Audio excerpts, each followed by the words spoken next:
Now, general anesthetics are drugs which produce reversible loss, is reversible loss of all sensation and consciousness. What are the cardinal features of general anesthesia? Number one, loss of all sensation, particularly pain, particularly analgesia, immobility and muscle relaxation, and abolition of somatic and autonomic reflexes. In the modern practice of balanced anesthesia, these modalities can be achieved by using combination of drugs including intravenous and inhalational general anesthetics. Now, history of general anesthetic. Prior in the past, during surgery, the anesthesia were produced by the use of alcohol, opium,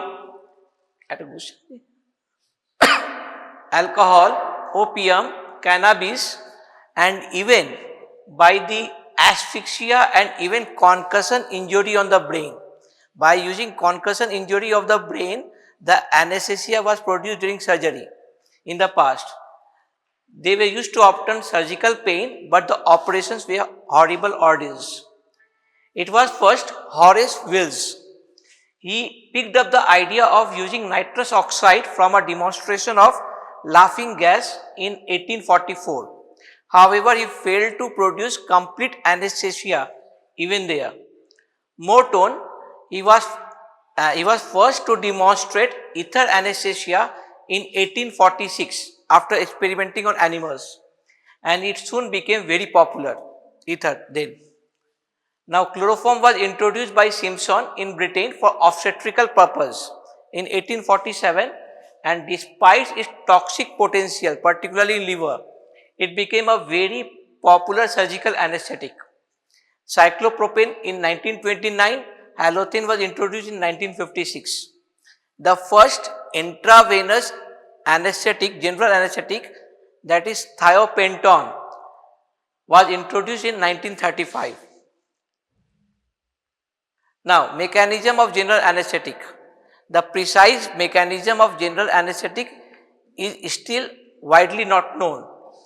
A wide variety of chemical agents can produce general anesthesia. So, a particular mechanism cannot be ascribed to it. It has been related to some common physico-chemical properties of the drug. Mayer and Overton in 1901 pointed out a direct parallelism between the lipid-water partition coefficient of general anesthetics and their anesthetic potency. As the lipid solubility of the drug increases, more drug will be reaching the brain, and hence the depth of anesthesia can be higher. So, to show a potency of general anesthetic, we commonly use a term minimal alveolar concentration. What is minimal alveolar concentration?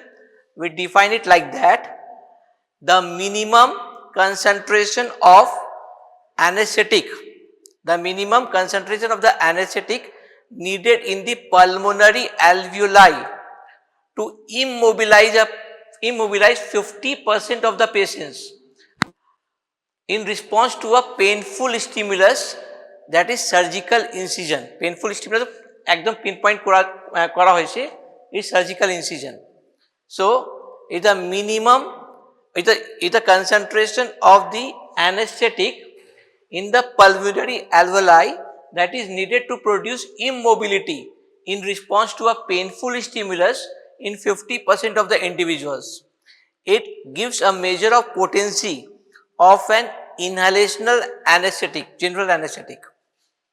Because it remains fair, why it gives a measure of potency? Because this measure is nearly constant in younger individuals, but in the elderly groups, as the age is increased, the MAC declines progressively. Now, MAC of a number of GAs, general anesthetics, show excellent correlation between the oil gas partition coefficient of the drug.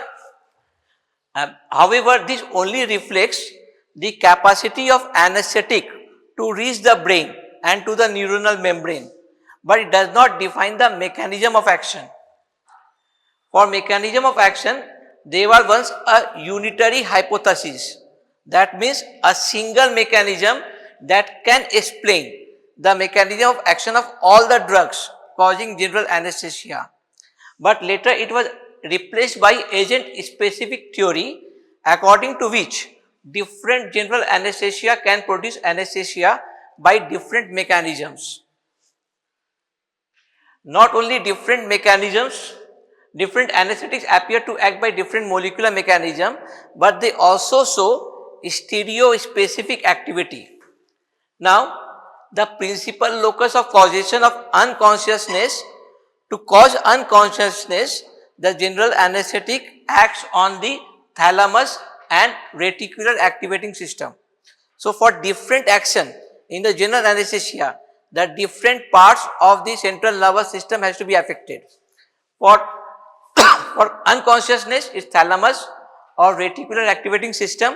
For amnesia, it is hippocampus or the cerebral cortex. For immobility, is spinal cord. Now, recent findings suggest that the ligand-gated ion channels, these are the primary target for the general anesthetic agents. Particularly, GABA A receptor gated chloride channel is the most important target, and most of the general anesthetics act on this channel. Many inhalational anesthetics, barbiturates, benzodiazepines, propofol, they basically activate or they basically potentiate the action of inhibitory neurotransmitter GABA to open up the chloride channel. Now these agents, they basically bind at different sites on the channel, but they do not bind at the GABA binding site. Some anesthetics, some inhaled anesthetics, barbiturates, they directly activate chloride channel. So this was one of the most important target. The second target can be glycine. Action of glycine in the spinal cord and medulla is augmented by barbiturates and some inhaled anesthetics and propofol. This action may block responsiveness to the painful stimuli, causing immobility in the anesthetic state. Now again, certain fluorinated anesthetics, barbiturates, they inhibit the neuronal cation channel gated nicotinic cholinergic receptor. Now again, nitrous oxide, ketamine, they do not act on the inhibitory transmitter. They basically suppress, they selectively inhibit the excitatory NMDA type of glutamate receptor. Now, how does the neuronal hyperpolarization is caused? It is caused by activation of a specific type of potassium channel called 2-pore domain channel, thus causing dual mechanism, inhibition of presynaptic transmitter release as well as inhibition of postsynaptic activation. Local anesthetics, they act by axonal blockade. They block the axonal conduction, while general anesthetics, their primary action is depressing synaptic transmission. Now coming to the stages of anesthesia. General anesthesia, they cause irregular descending type of anesthesia. In the brain, higher functions are depressed first, followed by lower areas of the brain. In the spinal cord again, lower areas of the spinal cord, they are affected first, than the higher spinal cord segments. Again, the centers located in medulla, controlling the vital centers, they are depressed last. Now Goodell was first to describe the 4 stages of ether anesthesia. Ether anesthesia দেওয়ার পর depending on the increasing concentration of the ether, the different stages of anesthesia can be achieved, and he described 4 stages of anesthesia, 4 stages of ether anesthesia. So these were stage 1, stage 2, stage 3 and stage 4. Stage 3 was again divided into 4 planes: plane 1, plane 2, plane 3 and plane 4. Now coming to each one by one. Stage 1 is also called stage of analgesia. এটা কিভাবে divide করি? যখন ether anaesthesia দেওয়া আরম্ভ করব, till the patient become unconscious. That stage is called stage of analgesia or stage 1. So it start from the beginning of anesthetic inhalation and they last up to the loss of consciousness. What is seen here? Here the pain is progressively abolished. Patient remain conscious, he can hear, he can see, but he is in a state of dream-like state. The respiration and reflexes remain normal. In this stage, minor operations can be carried out, but it is difficult to maintain this state. So, it is limited to short procedures. Coming to the second stage, that is stage of delirium. It starts when the patient becomes unconscious and it ends when the respiration is regular. So, in this state, respiration is irregular, jerky. Apparent excitement is seen. Patient may shout, he may hold his breath, he may struggle, the muscle tone is increased due to sympathetic stimulation, heart rate and blood pressure rises. Pupils dilate due to sympathetic stimulation. Breathing is jerky, the jaw becomes tight. No stimulus should be applied or operative procedures carried out during this stage. Coming to the stage 3 or the surgical anesthesia. Now, it starts when the breathing becomes regular till the respiration is stopped. So, it extends from the onset of regular breathing to the cessation of spontaneous breathing. Now, this stage is divided into 4 planes, plane 1, plane 2, plane 3 and plane 4. Plane 1 ki hoy? Roving eyeballs is seen. Roving eyeballs is seen. This plane ends when the eyeball becomes fixed. Now plane 2, here loss of corneal and laryngeal reflexes are seen. Patient stops coughing. And plane 3, pupil start dilating, light reflex is lost.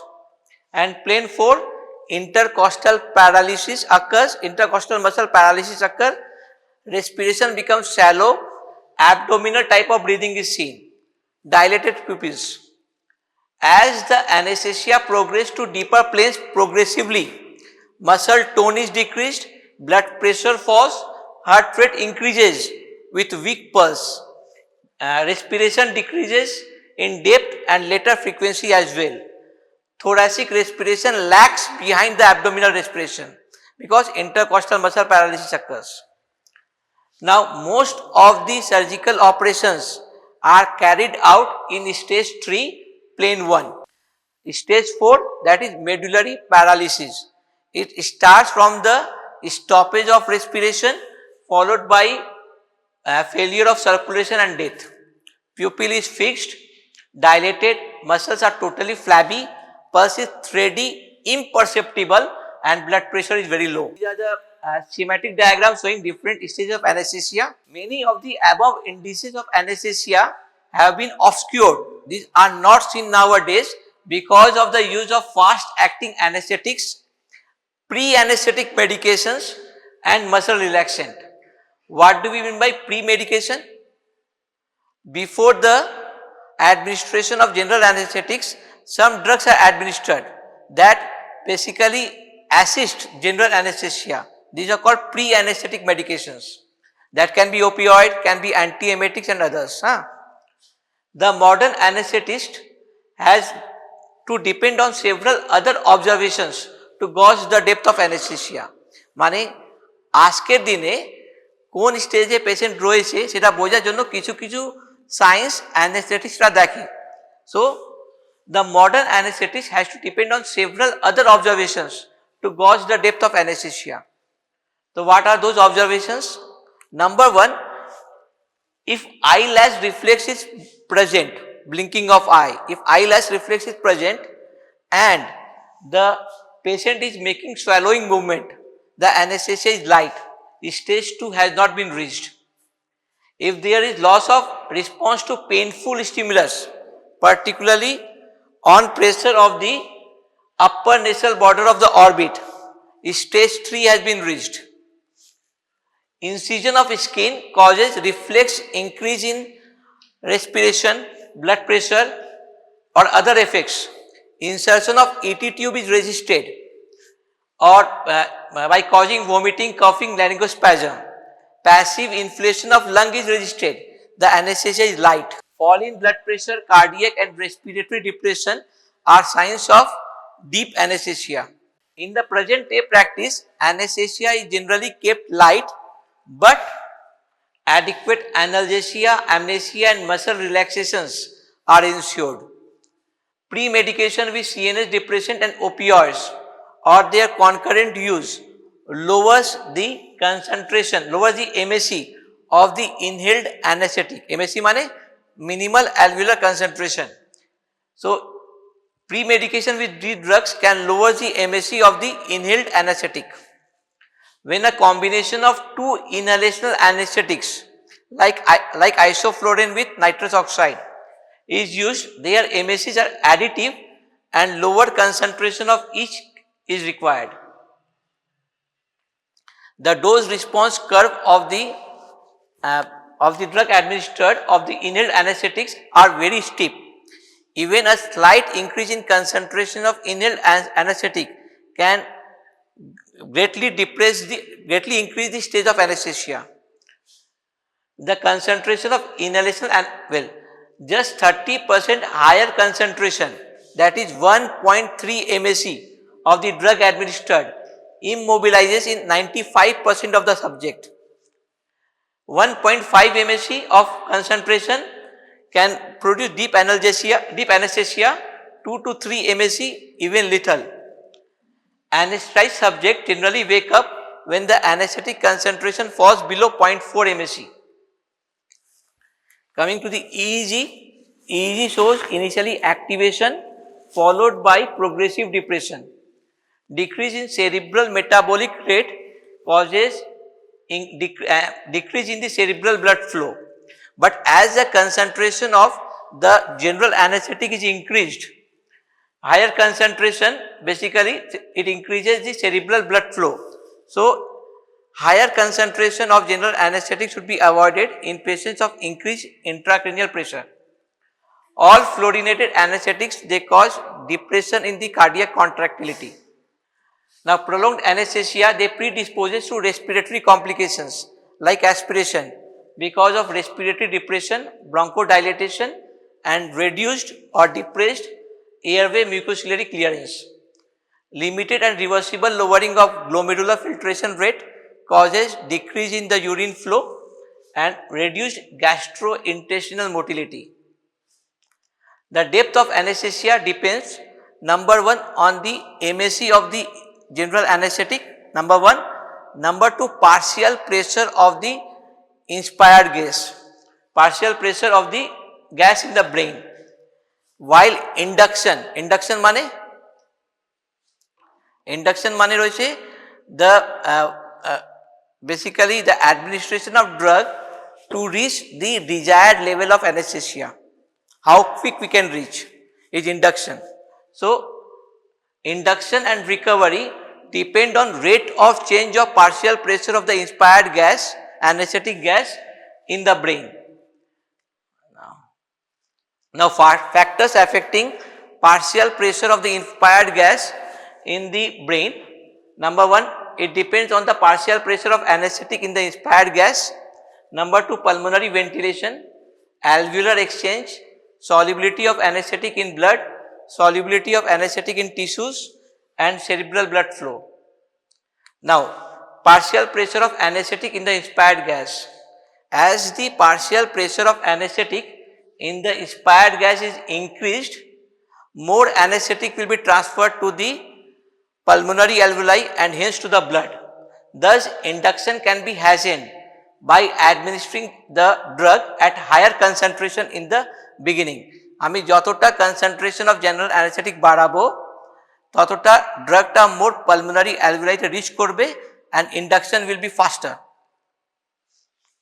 Pulmonary ventilation, as the pulmonary ventilation increases, the more the drug will reach the pulmonary alveoli faster and the reverse will occur in respiratory depression. Influence of minute volume on the rate of induction is greatest in case of agent which have high blood solubility, because their partial pressure in blood takes a long time to approach the partial pressure in alveoli. Say take a drug which has got high blood solubility. Now the drug reaches the pulmonary alveoli, the drug then reaches the blood. Now in the blood, the drug which is having higher blood solubility will dissolve further. So the partial pressure of alveoli of the blood, the partial pressure of anesthetic in the blood to reach in equilibrium with the partial pressure in alveoli, it will take time. So induction will be slower. So higher the blood solubility, the induction will be slower. However, it does not affect the terminal depth of anesthesia.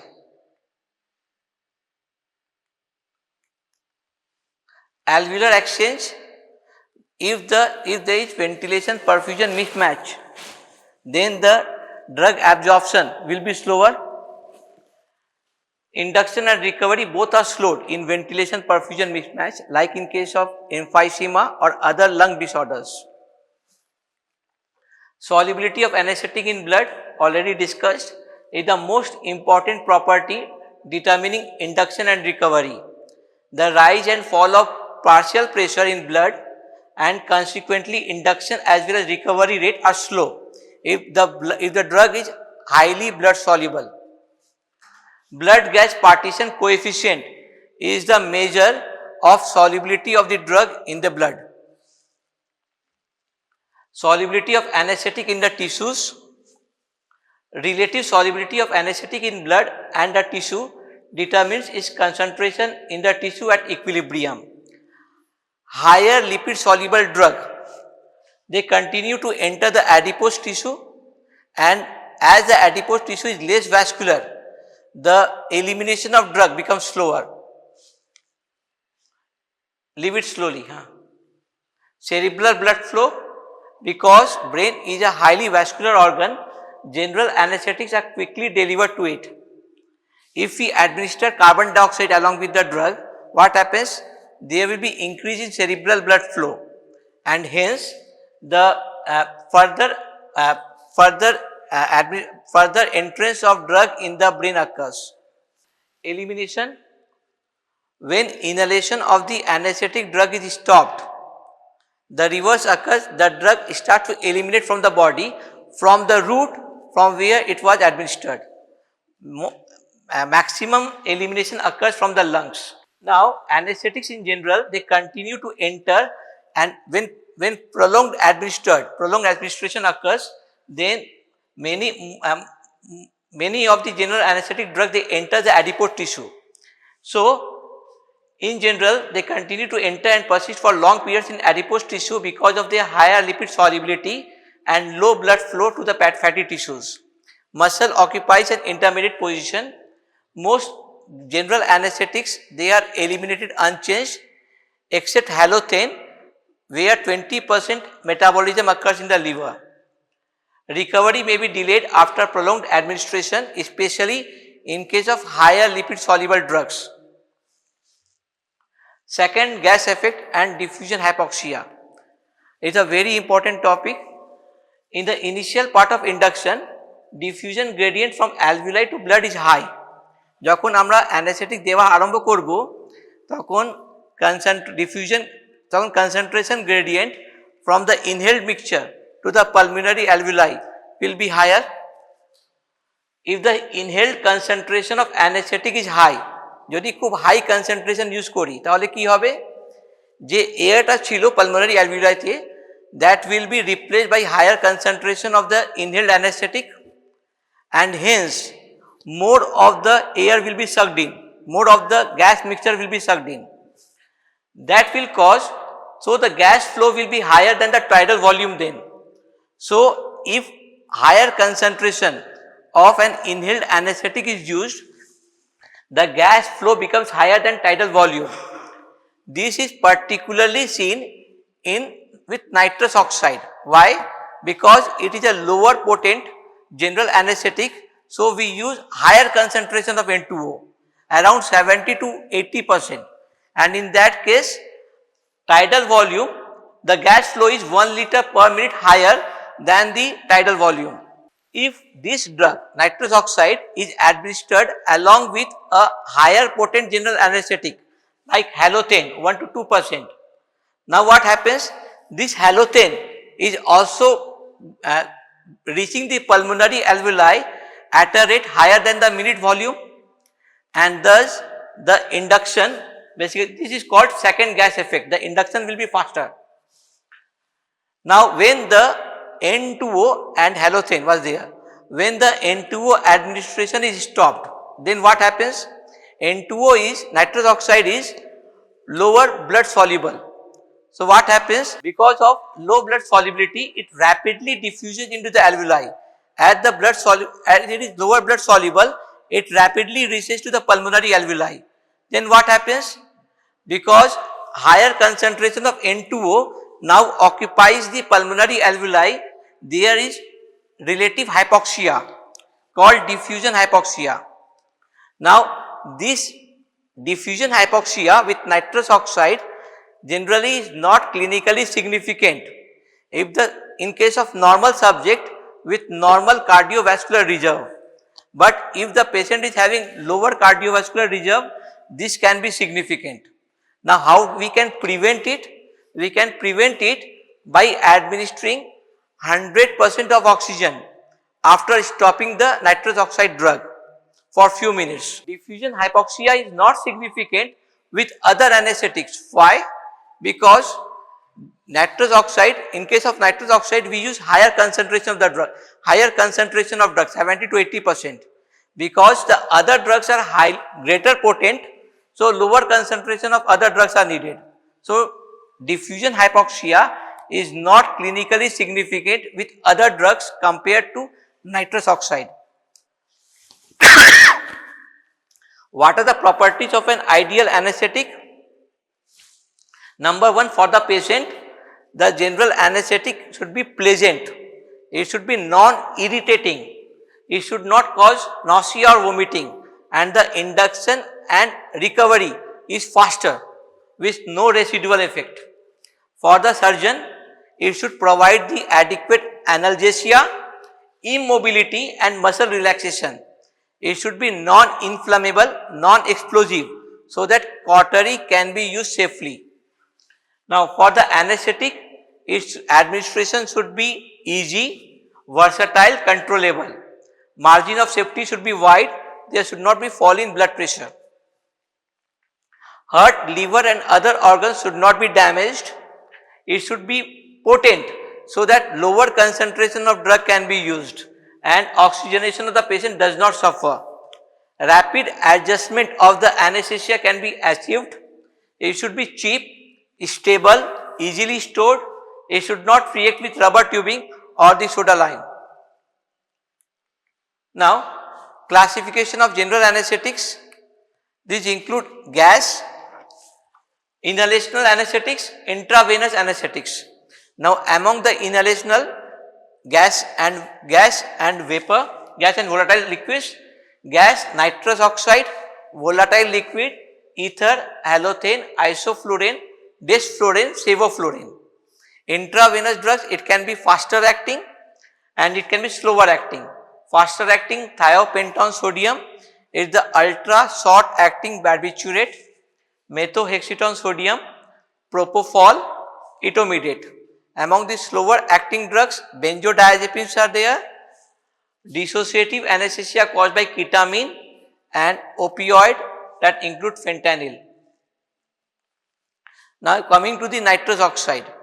Nitrous oxide is colorless, odorless, heavier than air, but it is non-inflammable gas supplied under pressure steel cylinder.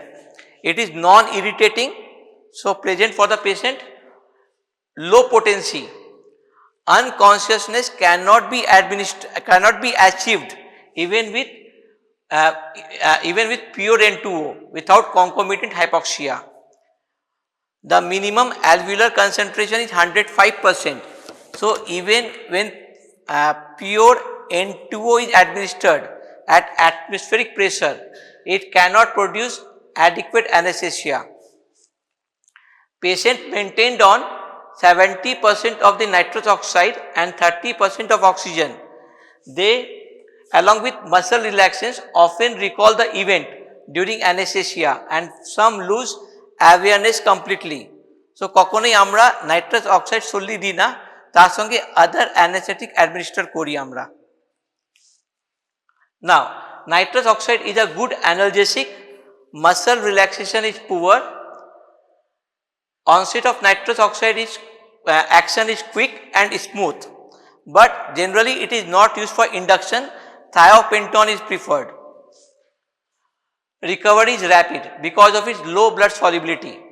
Second gas effect and diffusion hypoxia is seen with nitrous oxide.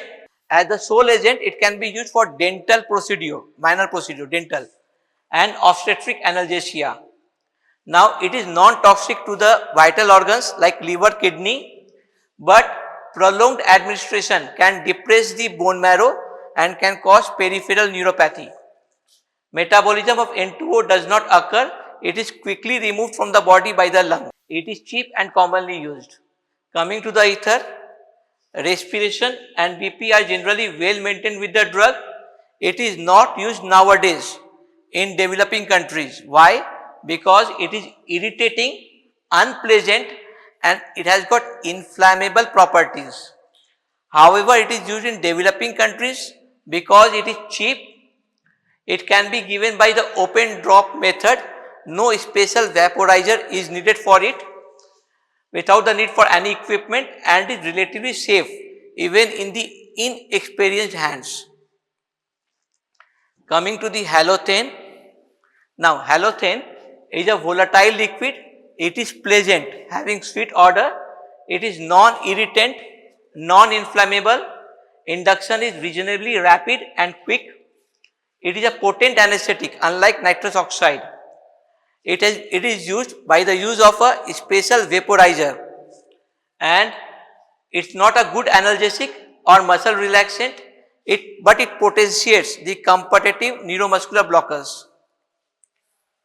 It can cause direct depression of the cardiac contractility by decreasing the intracellular calcium concentration.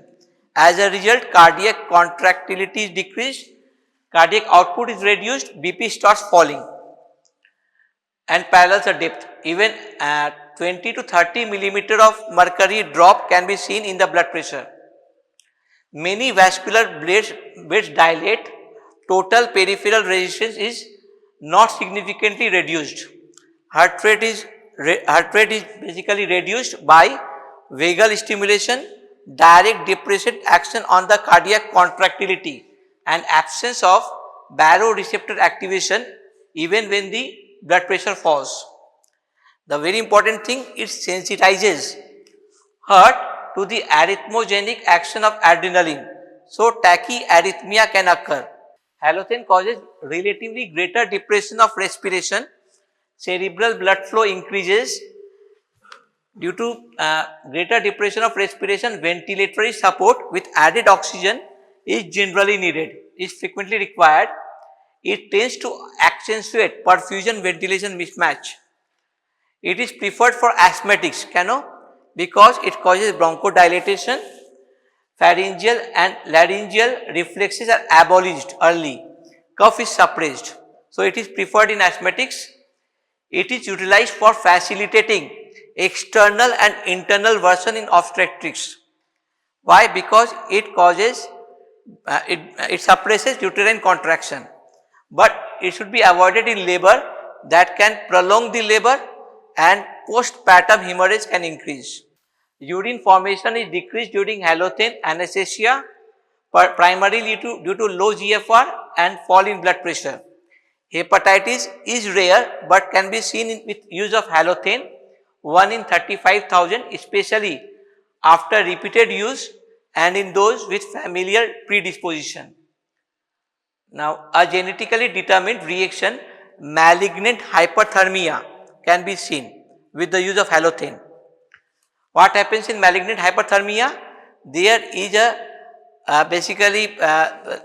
genetic change in the RYR1 expression, calcium channel. Ryanodine R1 receptor calcium channel located at the sarcoplasmic reticulum. What happens? There is increased release of intracellular calcium that can cause increased contractility, leading to fever, muscle spasm and others. Was the treatment? Rapid external cooling, bicarbonate infusion, 100% oxygen and intravenous dantrolene are used in malignant hyperthermia. About 20% of halothane is metabolized in the liver, rest is exhaled out. Recovery from halothane anesthesia is smooth, quick, but shivering may occur. It is a popular anesthetic in developing countries because it is relatively cheap, non-irritating, non-inflammable, relatively rapid action. It is suitable for children particularly because of lower toxic potential in children, both for induction as well as maintenance. In adults, generally it is used for maintenance, not for induction. Halothane toxicity is less frequent in children. Its deficiencies in terms of poor analgesia and muscle relaxants invites use of other anesthetics along with halothane. Now coming to isoflurane, it's the more routinely used anesthetic all over.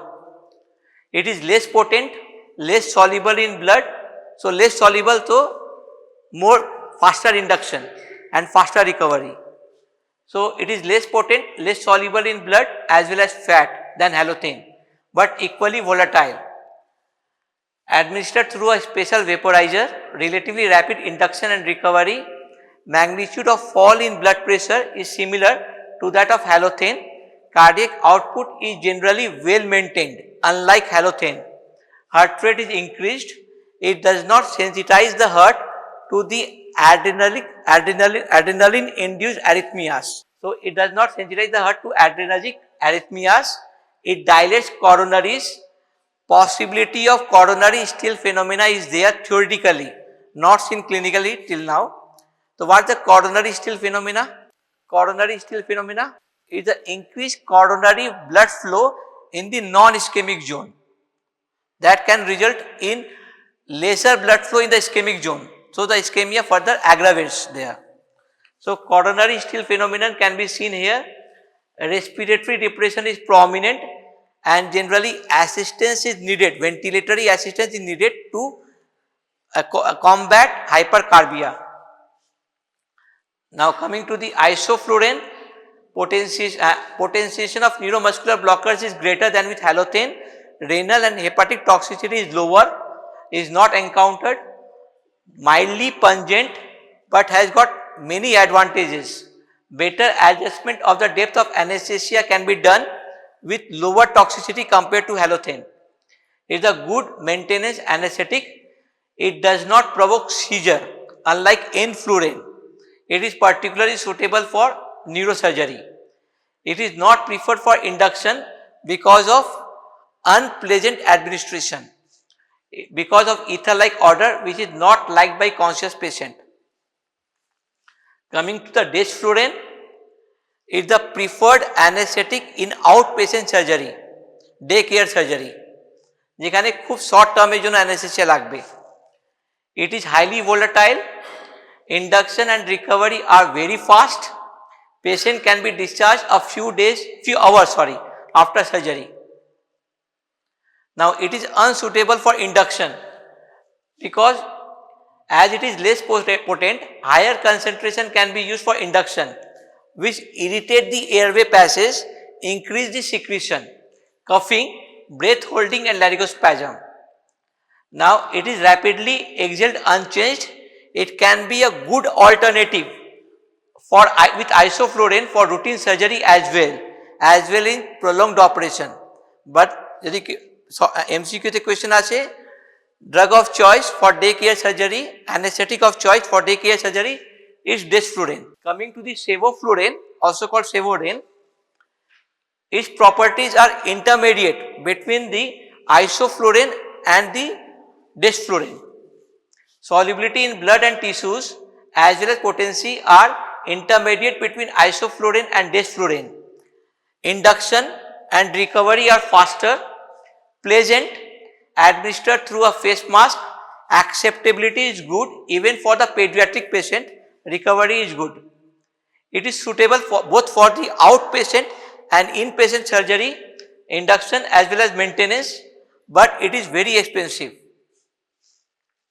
It does not cause sympathetic stimulation and airway irritation.